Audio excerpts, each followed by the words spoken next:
Gazetted officer 22 grade کا آدمی secretary level کا منسٹر کے ساتھ جو کام کرتے ہیں، بڑے اختیارات ہوتے ہیں ان کے، اور وہ اگر رشوت لینے والے ہوں تو پھر ان کے پاس ملینز ہوتے ہیں۔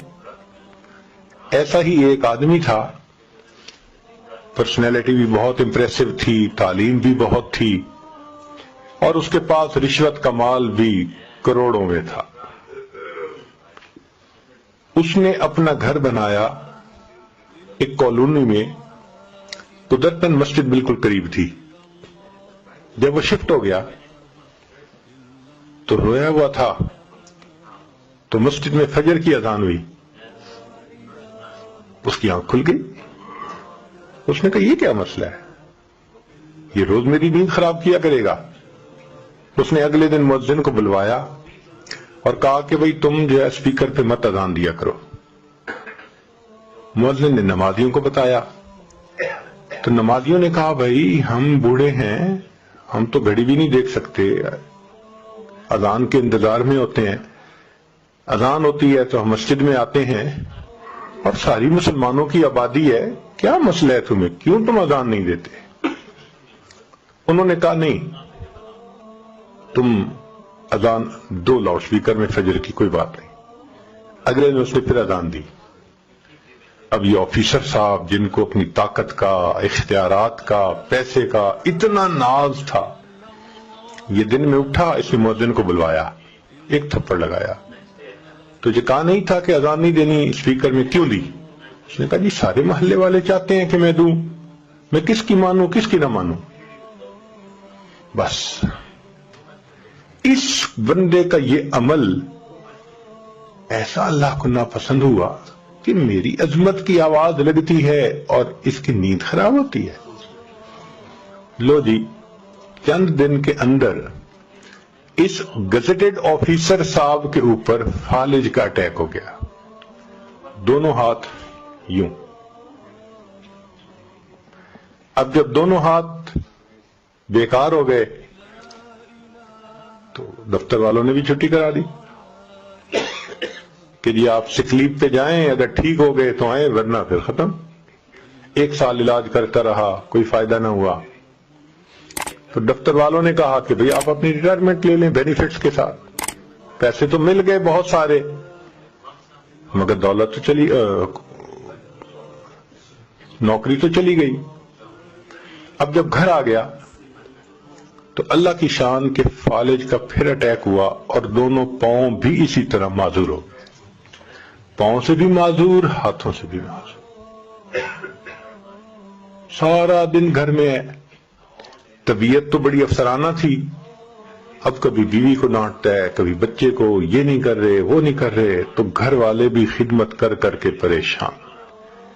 ایک دن بیوی کو جو ڈانٹا، اس نے کہا دیکھیں میں تمہاری خدمت کر کر کے صحت خراب کر چکی ہوں، مگر تمہاری زبان سے کبھی شکریہ کا لفظ تو نہیں نکلا، ذرا سی بات پہ تم بے جا گالیاں نکالتے ہو۔ اب اگر تم نے مجھے گالیاں نکالی نا تو میں امی ابو کے گھر چلی جاؤں گی۔ اس نے اور گالیاں نکالی، وہ بچوں کو لے کے گھر چلی گئی اکیلا۔ اس نے اپنے بھائی کو پیغام بھیجا کہ بھئی بیوی تو مجھے چھوڑ کے چلی گئی، تو تم جو ہے میرے کیئر ٹیکنگ کرو۔ تو بھائی نے اسے اپنے گھر بلوا لیا، بھائی کی بیوی بچے وہ سب اس کی خدمت کرتے، مگر طبیعت تو بگڑی ہوئی تھی نا، شاہانہ طبیعت تھی، افسرانہ طبیعت تھی، غصہ کرنا، ڈانٹنا، گالی نکالنا وہ تو معمول تھا۔ وہاں بھی اس نے یہی حساب کیا۔ تو ایک دن بھائی کی بیوی کو جو گالی نکالی تو اس نے اپنے خامن سے کہا کہ یا اسے گھر میں رکھ لو یا پھر مجھے رکھ لو۔ تو بھائی نے کہا کہ بھئی دیکھو میں نے آپ کو منع کیا تھا کہ یہ آپ کی خدمت کر رہے ہیں میرے بیوی بچے، تو تم بجائے اس کے کہ ان کا احسان مانو اور ان کے ساتھ اچھا سلوک رکھو، تم ایسے ڈانٹتے ہو جیسے معلوم نہیں انہوں نے کیا جرم کر لیا۔ اس نے بھائی کو بھی ڈانٹنا شروع کر دیا۔ تم زن مرید بن گئے ہو، تم فلاں ہو گئے ہو۔ جب بچوں نے دیکھا کہ ہمارے ابو کو ڈانٹ رہے ہیں تو وہ تو نہیں سن سکتے تھے، لو جی انہوں نے اس کی چارپائی سے اس کو اٹھایا اور باہر لا کر سڑک کے کنارے ڈال دیا کہ تو جان اور تیرا کام جانے۔ اب ہاتھ بھی کام نہیں کرتے، پاؤں بھی کام نہیں کرتے، اس کے پاؤں دونوں سینے کے ساتھ لگے ہوئے ہیں، ہاتھ بھی سینے کے ساتھ لگے ہوئے ہیں، زندہ لاش ہے ایک طرح سے، سڑک کے کنارے پڑا ہے۔ رات تو گزر گئی، صبح ہوئی تو بھوک بھی بہت لگی ہوئی ہے۔ اب سوچ رہا ہے کہ میں کیا کروں، کوئی ہے بھی نہیں۔ جب بہت بھوک لگی، اللہ کی شان کہ جو 7 لوگ گزر رہے تھے نا پیدل، ان سے اس نے بھیک مانگنی شروع کر دی۔ اللہ کے نام پہ مجھے کچھ دے دو، اللہ کے نام پہ مجھے کچھ کھلا دو۔ جس اللہ کا نام سن کے یہ کہتا تھا میری نیند خراب ہوئی، آج اسی اللہ کے نام کی بھیک مانگ رہا ہے، سڑک پہ پڑا ہوا۔ ایک نوجوان گزرا، اس نے اس کو 10 روپے دیے، کہتے میں 10 روپے کو کیا کروں، نہ میرے ہاتھ کام کرتے ہیں نہ پاؤں کام کرتے ہیں، آپ مجھے پلیز کہیں سے کھانا لا کے کھلائیں۔ انہوں نے کہا میرے پاس تو اتنی فرصت نہیں، میں تو اسکول پہنچنا ہے۔ اور آدمی گزرا، تیسرا گزرا، ایک نے کہا اچھا میں تمہارے لیے کھانا لاتا ہوں، روٹی لا کے دیتا ہوں۔ وہ گیا اور قریب والے ہوٹل سے روٹی اس نے خریدی اور روٹی خرید کر اس کو دی۔ اس نے کہا مجھے کھلائیں، اس نے کہا بھئی میرے پاس اتنا ٹائم نہیں ہے، میں نے لا کے دے دی ہے، اب تو خود کھائیں۔ کہنے لگا میں تو کھا نہیں سکتا۔ اس نے کہا جی میں یہاں رکھ دیتا ہوں۔ کہنے لگا رکھو نہیں، مجھے دے دو۔ اب ہاتھ بند تھے، ہاتھ میں روٹی لے نہیں سکتا تھا۔ یہ پاؤں جو اس نے یوں سینے پہ آیا ہوا تھا فالج کی وجہ سے، پاؤں کے انگوٹھے اور انگلی کے درمیان اس نے روٹی کو پکڑا، اور جس طرح کتا پاؤں میں روٹی کو پکڑ کے منہ سے نوچتا ہے، اس طرح نوچ نوچ کے روٹی کو کھانے لگا۔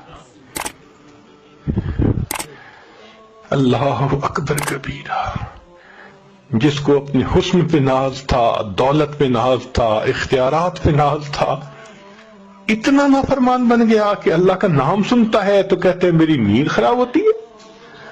آج سڑک پہ پڑا ہوا ہے، پوچھنے والا کوئی ہے نہیں، نہ گھر ہے نہ در ہے، اللہ کے نام کی بھیک مانگتا ہے، اور اگر کوئی روٹی دیتا ہے تو پاؤں سے پکڑ کے منہ سے روٹی کو نوچ نوچ کے کھا رہا ہے۔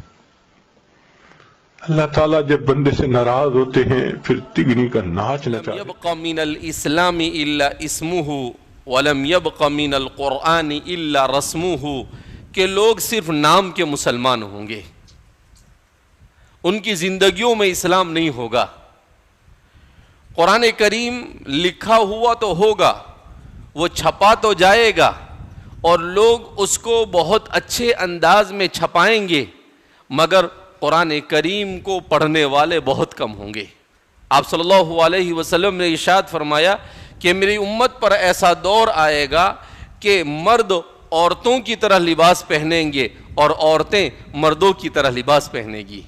علماء نے لکھا ہے کہ حضور نے صلی اللہ علیہ وسلم نے جیسے بیان کیا ویسے ہی فتنوں کا ظاہر ہونا یہ اس بات کی علامت ہے کہ رسول اللہ صلی اللہ علیہ وسلم نبی برحق ہے، اس لیے کہ اللہ نے آپ کو بتلایا کہ آپ کی امت میں مستقبل میں فیوچر میں لوگ ایسے ایسے کرتوت کریں گے، ایسے ایسے اعمال کریں گے، تو آپ صلی اللہ علیہ وسلم نے انہی کو بیان کیا، اس لیے کہ اللہ کے بتائے بغیر کوئی چیز بھی اتنی پرفیکٹ اور اتنی سچ نہیں ہو سکتی ہے جیسا کہ رسول اللہ صلی اللہ علیہ وسلم نے بیان کیا۔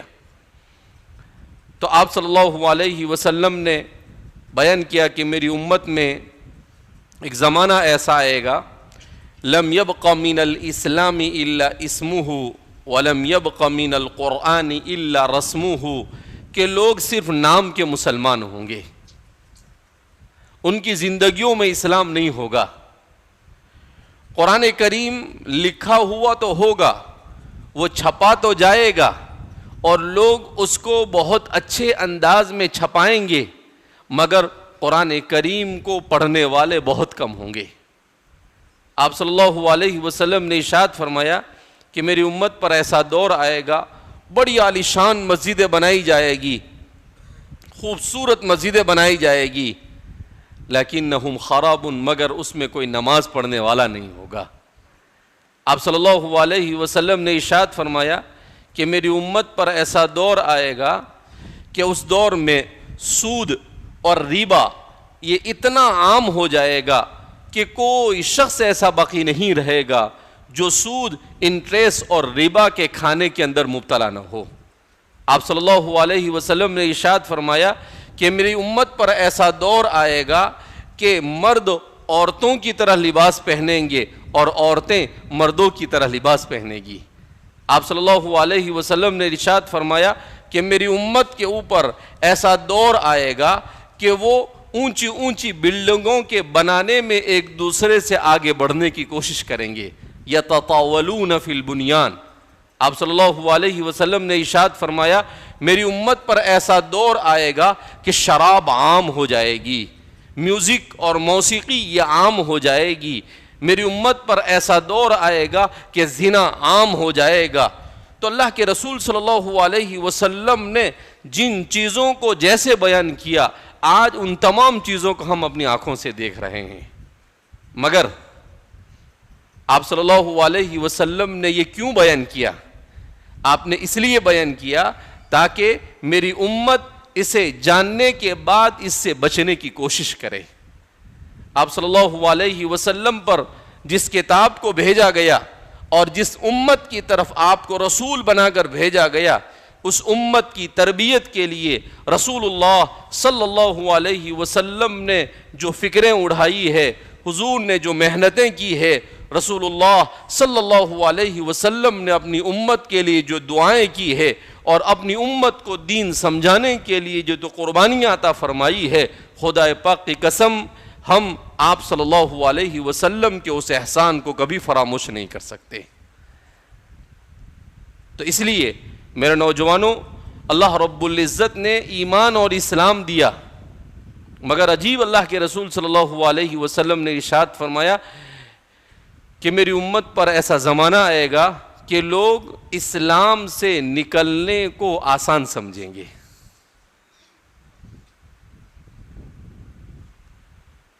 کیا فرمایا؟ اسلام کا چھوڑنا لوگوں کے لیے آسان، میری امت میں ارتداد عام ہو جائے گا۔ قرآن کریم میں اللہ رب العزت خود ارشاد فرماتے ہیں وَإِن تَتَوَلَّوْا يَسْتَبْدِلْ قَوْمًا غَيْرَكُمْ ثُمَّ لَا يَضُرُّونَهُ شَيْئًا، کہ اے لوگو تم کیا سمجھتے ہو؟ تم یہ سمجھتے ہو کہ تمہاری عبادت کی اور تمہارے اچھے ہونے کی اللہ کو ضرورت ہے؟ اللہ فرماتے ہیں وَإِن تَتَوَلَّوْا عَنِ الْإِسْلَامِ يَسْتَبْدِلْ قَوْمًا غَيْرَكُمْ، کہ اگر تم اسلام سے روگردانی اختیار کرو گے، تم اسلام کو پسند نہیں کرو گے، تو اللہ تمہیں ایمان اور اسلام سے محروم کر دے گا اور دوسرے لوگوں کو اسلام اور ایمان کے لیے قبول کر لے گا۔ آج صورتحال کیا ہے کہ جہاں پر اسلام اور ایمان کے لیے سب سے زیادہ پچھلے 300 سال میں محنتیں کی گئی، وہیں پر اسلام کبھی کمزور نہیں ہوتا ہے، مسلمان کمزور ہوتا ہے۔ اس لیے کہ اسلام تو اللہ کا دین ہے اور اللہ پر کمزوری نہیں آتی الیاذ باللہ، لہذا اسلام کبھی کمزور نہیں ہوا، مسلمان کمزور ہو گیا۔ اور یورپ میں، امریکہ میں اور ان دوسرے ملکوں میں، افریقہ میں جہاں اسلام نہیں تھا، وہ لوگ تیزی کے ساتھ اسلام میں داخل ہو رہے ہیں، اتنی تیزی کے ساتھ اسلام میں داخل ہو رہے ہیں کہ خود ان حکومتوں کو ڈر لگ رہا ہے کہ کہیں ایسا نہ ہو کہ اگلے 25 سال میں اسلام یورپ اور امریکہ اور برطانیہ کا سب سے بڑا مذہب بن جائے۔ اور صورتحال ایسی ہی ہے، کوئی دن ایسا نہیں خالی جاتا ہے کہ سینکڑوں لوگ اسلام میں داخل نہ ہوتے ہوں۔ اللہ کے رسول صلی اللہ علیہ وسلم نے ارشاد فرمایا لَتَتَّبِعَنَّ سُنَنَ مَنْ كَانَ قَبْلَكُمْ شِبْرًا بِشِبْرٍ وَذِرَاعًا بِذِرَاعٍ، کہ تم یہ بنو اسرائیل، یہود و نصارہ کی نقالی کرو گے اور ایسی نقالی کرو گے ہو بہو جیسا وہ کریں گے، تم بھی ویسی حرکتوں کو انجام دو گے. تو جس تہذیب کو اور جس نظریات کو اور جس فیشن کو یورپ میں جگہ ملی، 200 سال کے بعد جب وہاں پر لوگ اس سے پریشان ہو گئے، تو آج ہمارا نوجوان اور ہمارا مسلمان اسی اپ ڈیٹ نہیں، آؤٹ آف ڈیٹ تہذیب کی طرف اور فیشن کی طرف تیزی کے ساتھ بڑھ رہا ہے، جس سے پریشان ہو کر وہ اسلام کی طرف آ رہے ہیں. ہم اسی اسلام جیسی عظیم نعمت کو چھوڑ کر اس کی طرف جا رہے ہیں. اس سے زیادہ افسوس ہمیں اور کیا کرنا ہوگا کہ ہم مسلمان ہیں، اور مسلمان ہونے کے باوجود ہمیں یہ نہیں معلوم کہ ایک مسلمان کو اسلام کے بارے میں کیا جاننا چاہیے. ہمیں یہ نہیں معلوم کہ ہم پر فرض کیا ہے، ہم پر واجب کیا ہے، ہمیں اپنے والدین کے حقوق کیسے ادا کرنے ہیں، اور ہمیں کس طرح سے زندگی گزارنا ہے. کہتے ہیں رجوع کرنے، گناہ چھوڑ کر نیکی کی طرف رجوع کرنا، غفلت چھوڑ کر حضوری کی طرف رجوع کرنا، اس کو توبہ کہتے ہیں. اور اس کا حکم اللہ نے سب کو دیا ہے. عجیب بات ہے، اس لیے کہ ہر انسان خطا کار ہے. نبی اسلام نے ارشاد فرمایا کلو بنی آدم خطاؤن، سارے کے سارے بنی آدم خطا کار ہیں. تو انبیاء کے علاوہ جتنے انسان ہیں ہر ایک سے کوئی نہ کوئی خطا ہوتی ہے. اب سمجھنے کی بات ہے کوئی سمجھتا ہے یا نہیں سمجھتا، مگر ہم تو عام درجے کے لوگ ہیں، ہم سے تو گناہ سرزد ہوتے ہیں ارادتاً، تو ہمارے اوپر تو توبہ کرنا فرض ہے. علی حجویری رحمۃ اللہ علیہ اپنی کتاب میں لکھتے ہیں کہ توبہ کے 3 درجات ہیں. ایک درجہ یہ کہ انسان گناہ سے نیکی کی طرف توبہ کرے، اور دوسرا درجہ یہ کہ ادنا نیکی سے اعلیٰ نیکی کی طرف جائے، اس کو بھی توبہ کہتے ہیں. اس کی مثال قرآن مجید میں ہے کہ حضرت موسیٰ علیہ السلام نے عرض کیا اے اللہ رب ارنی انظر الیک، اے اللہ میں آپ کو دیکھنا چاہتا ہوں، میں آپ کا دیدار کرنا چاہتا ہوں. عاشق تھے نا، تو اللہ نے فرمایا نہیں میرے پیارے موسیٰ ایسا نہیں ہو سکتا. تو جب موسیٰ علیہ السلام کو محسوس ہوا کہ یہ چیز ٹھیک نہیں تھی تو فرمایا سبحانک تبت الیک، اے اللہ میں توبہ کرتا ہوں تو پاک ہے. یہ ہے ادنا سے اعلیٰ کی طرف متوجہ ہونا. اور تیسرا درجہ ہے کہ مخلوق سے اللہ کی طرف متوجہ ہونا. یہ رتبہ اللہ نے اپنے محبوب صلی اللہ علیہ وسلم کو عطا فرمایا. چنانچہ 2 کیفیتیں ہوتی ہیں، ایک ہوتی ہے رین اور ایک ہوتا ہے غین. رین ہے زنگ سے، کلا بل ران علی قلوبہم ما کانوا یکسبون، تو ہمارے دلوں پہ زنگ ہوتا ہے. اور نبی علیہ الصلوۃ والسلام کے دل کے اوپر کیفیت تھی کہ آپ کئی مرتبہ اپنی امت کی طرف زیادہ متوجہ ہو جاتے. اس کی مثال یوں سمجھے کہ بیوی کو اپنے خاوند سے بہت محبت ہوتی ہے، لیکن جب وہ ماں بن جاتی ہے تو شفقت مادری کی وجہ سے بچے کی خبرگیری اس پر غالب آ جاتی ہے. تو ہم نے دیکھا کہ کئی خاوند شکوہ کرتے ہیں تجھے تو بچے کی پڑی رہتی ہے، میری فکر ہی نہیں. اس کو فکر ہوتی ہے مگر کیا کرے، شفقت مادری ہے نا، وہ بچے کو کیسے اٹینڈ نہ کرے. تو نبی علیہ السلام رحمت للعالمین تھے. میرے آقا کی شفقت کئی مرتبہ امت پر اتنی ہو جاتی تھی کہ وہ محسوس فرماتے تھے، تو نبی علیہ السلام اس پر بھی استغفار کرتے تھے. چنانچہ نبی علیہ السلام نے فرمایا انہ لا یغان علی قلبی، میرے دل پر بھی غین آ جاتی ہے اور میں روزانہ 70 مرتبہ استغفار کرتا ہوں. اب آپ اندازہ لگائیے کہ وہ ہمارے محبوب صلی اللہ علیہ وسلم جو معصوم تھے وہ بھی 70 مرتبہ استغفار کرتے تھے. ہمیں تو اور بھی زیادہ کرنا چاہیے، اور ان کو بھی اللہ تعالیٰ استغفار کا حکم فرماتے ہیں. چنانچہ ارشاد فرماتے ہیں اذا جاء نصر اللہ والفتح ورأیت الناس يدخلون فی دین اللہ افواجا فسبح بحمد ربک واستغفر. اے میرے محبوب اللہ کی تصویر بیان کیجئے اور استغفار کیجئے. اللہ اکبر کبیرہ. اس کا مطلب یہ کہ ہم میں سے ہر بندے کو توبہ کرنی ہے، استغفار کرنا ہے، ہر بندے کو جو بھی ہے. اور توبہ کی توفیق بھی اللہ دیتے ہیں، اور جب بندہ توبہ کر لیتا ہے تو اس کو قبول بھی اللہ تعالیٰ فرماتے ہیں. تو بندے کی توبہ 2 بریکٹوں کے درمیان ہوتی ہے، ایک اللہ کی توفیق اور دوسری اللہ تعالیٰ کی طرف سے قبولیت. اللہ تعالیٰ اتنے کریم.